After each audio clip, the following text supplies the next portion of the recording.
The BJP will not win by any other way than double counting. This time the government is our opposition. This demand was made by the president of the party, Akhil Gogoi. Akhil Gogoi, who came to Diffu on Wednesday, made this claim about the election results and said, "If EVM are not tampered with, we will win 70 to 80 seats. NDA can be obtained from 42 to 45. Bearing Barak, Guwahati and Golaghat, the BJP is not good anywhere in Assam. Chief Minister Himanta Biswa Sarma is claiming that the NDA will get 90 to 95 seats. They are nothing, they are ragging and want to tamper the EVM. They're trying to tamper the EVM.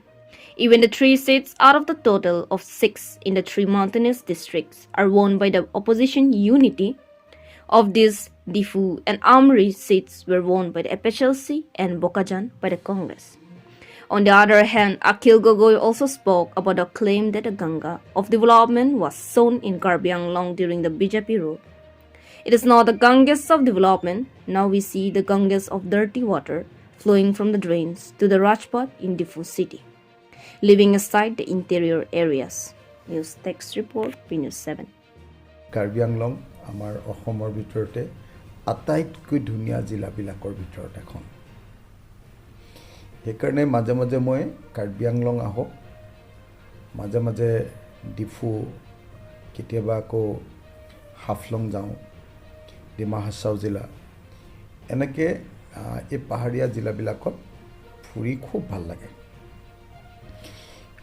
কিন্তু একেটা সময়তে মই বুজিব খুজিছিলোঁ যে actually আমাৰ যিটো বিগত নিৰ্বাচন কেইদিনমানৰ আগতে শেষ হৈ গ'ল, 2026 চনৰ বিধানসভা নিৰ্বাচন, সেই নিৰ্বাচনত একচুৱেলি কোন দলৰ কেনেকুৱা অৱস্থান হ'ল সেই সম্পৰ্কে অলপ বুজিবৰ কাৰণে, অলপ শিকিবৰ কাৰণে, আৰু লগতে কাৰ্বি আংলঙৰ মানুহ কেনেকুৱা আছে, ডিফুত অসমৰ মুখ্যমন্ত্ৰীৰ মতে একেবাৰে উন্নয়নৰ গংগা বৈ আছে বুলি কৈছিলে, সেইকাৰণে এই বস্তুখিনি চাবলৈ আহিছিলোঁ।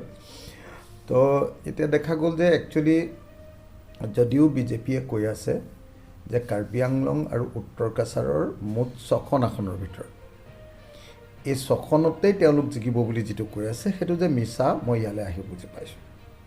মই একদম কনফাৰ্ম যে ডিফুৰ আসনখনত আমাৰ জে.আই. কাথাৰ জিকিব, আমৰি আসনখনত আমাৰ বিক্ৰম সাঞ্চি জিকিব, আমাৰ বিৰোধী দলৰ নেতা, আৰু বোকাজান আসনখনতো কংগ্ৰেছ জিকিব।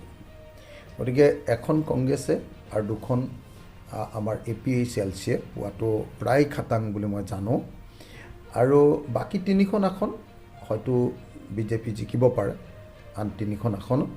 কিন্তু যিটো ব্যাপক ৰূপত প্ৰচাৰ কৰি আছে যে কাৰ্বি আংলঙৰ আটাইকেইখন আসন আমি পালোঁ বিজেপিয়ে, সেইটো যে মিছা মই ইয়ালৈ আহি মানুহৰ লগত কথা পাতি, মানুহৰ লগত ভাৱৰ বিনিময় কৰি সেই কথাটো বুজিব পাৰিছোঁ। গতিকে সেইটো মিছা কথা। দ্বিতীয় কথা, হিমন্ত বিশ্ব শৰ্মাই ইমান যে হুলস্থুল কৰি থাকে যে ডিফু একদম মানে আপোনাৰ সাংঘাতিক ধৰণৰ মানে কি ক'লে, এইটো উন্নয়নৰ মানে আপোনাৰ গংগা বৈছে বুলি কৈছিলে।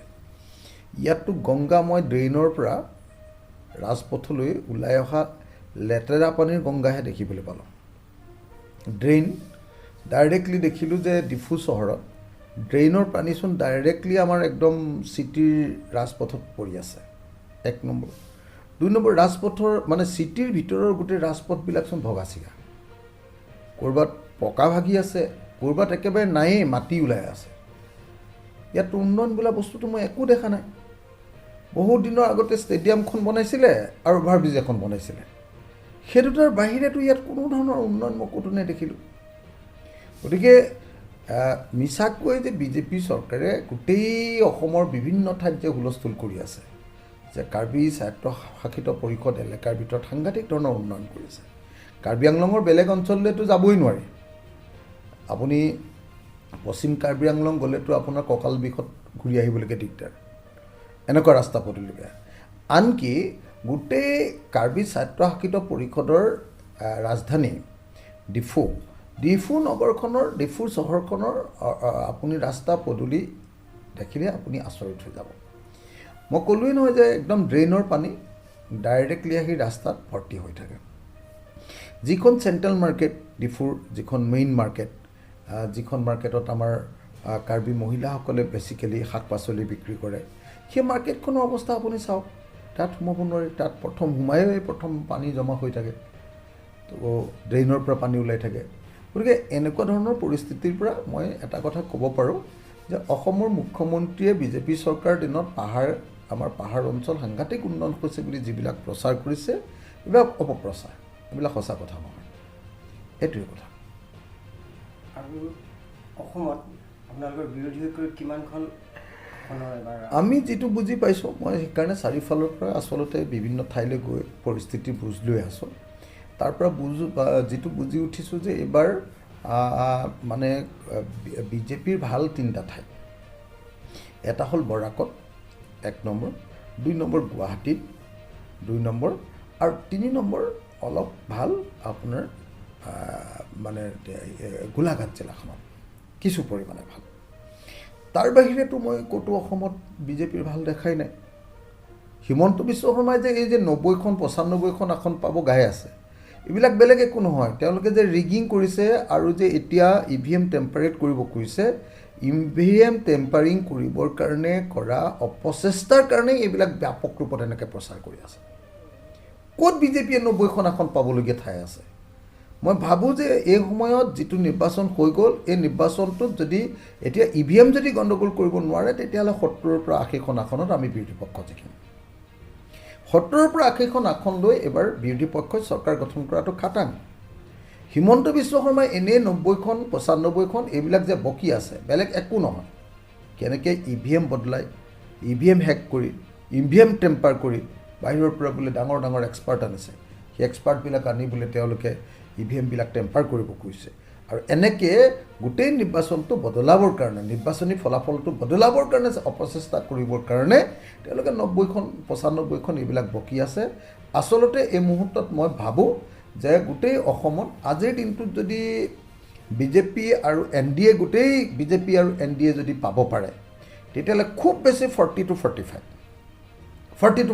চিট 40ৰ পৰা 45খন চিট তেওঁলোকে লাভ কৰিব তাতকৈ মানুহে ভোট দি তেওঁলোকক তাতকৈ আসন নিদিয়ে তাৰপাছত যদি তেওঁলোকে ৰিগিং কৰি তাৰপাছত যদি তেওঁলোকে টেম্পাৰ কৰি ইভিএম তাৰপাছত যদি ইভিএম বদলাই 2 নম্বৰী কৰি যদি তেওঁলোকে চিট লয় সেইটো বেলেগ কথা নহ'লে মানুহে যিটো ভোট দিছে মই এইটো উপলব্ধি কৰিছোঁ যে 40ৰ পৰা 45খন বিজেপিয়ে পাব বিজেপি মানে এনডিএ পাব টোটেল ইভিন আপোনাৰ অতুল বৰা আৰু আপোনাৰ হাৰু অৱস্থা অতুল বৰা আৰু আপোনাৰ কি কয় কেশৱ মহন্ত হাৰু অৱস্থা তেনেকুৱা পৰিস্থিতি চলি আছে গতিকে মই নাভাবোঁ যে তেওঁলোকে কিবা এটা ভাল ৰিজাল্ট পাব কিন্তু ইভিএম বদলাবৰ কাৰণে ইভিএম টেম্পাৰেট কৰিবৰ কাৰণে কৰিছে সেইকাৰণে মই বিৰোধী পক্ষৰ সকলোকে বাৰম্বাৰ কৈ আছোঁ যে ষ্ট্ৰং ৰুমটো ভালকৈ চাওক ষ্ট্ৰং ৰুমৰ 100 মিটাৰ দূৰলৈকে ভালকৈ চাওক যাতে এওঁলোকে লগাই বদলাব নোৱাৰে এইটো আকৌ ষ্ট্ৰং ৰুমৰ পৰা যেতিয়া বস্তুখিনি আপোনাৰ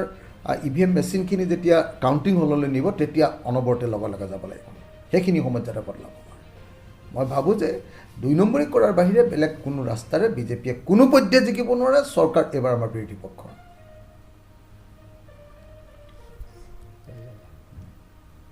হ'ব